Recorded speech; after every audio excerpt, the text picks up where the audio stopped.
Taste the Daily. Salem நெடுஞ்சாலை நகர் இல்லத்தில் அதிமுக பொதுச் செயலாளர் எடப்பாடி கே பழனிசாமி முன்னிலையில் தாரமங்கலம் தெற்கு ஒன்றிய கழக செயலாளர் காங்கேயன் ஏற்பாட்டில் திமுக, பாமக உள்ளிட்ட மாற்றுக் கட்சியைச் சேர்ந்த ஏராளமானோர் அதிமுகவில் இணைந்தனர்.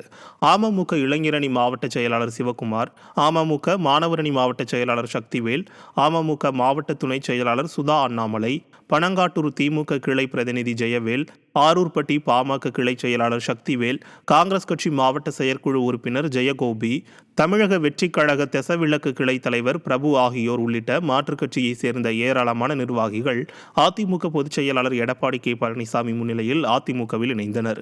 பின்னர் புதிதாக கழகத்தில் இணைந்தவர்களுக்கு அதிமுக பொதுச் செயலாளர் கழக துண்டு அணிவித்து வாழ்த்து தெரிவித்தார். இந்நிகழ்ச்சியில் சேலம் புறநகர் மாவட்ட செயலாளர் இளங்கோவன், புறநகர் மாவட்ட வழக்கறிஞர் பிரிவு பொருளாளர் ராமானுஜன், மாவட்ட விவசாய பிரிவு துணைத் தலைவர் சின்னக்கண்ணு உள்ளிட்ட கழக நிர்வாகிகள் பலர் கலந்து கொண்டனர்.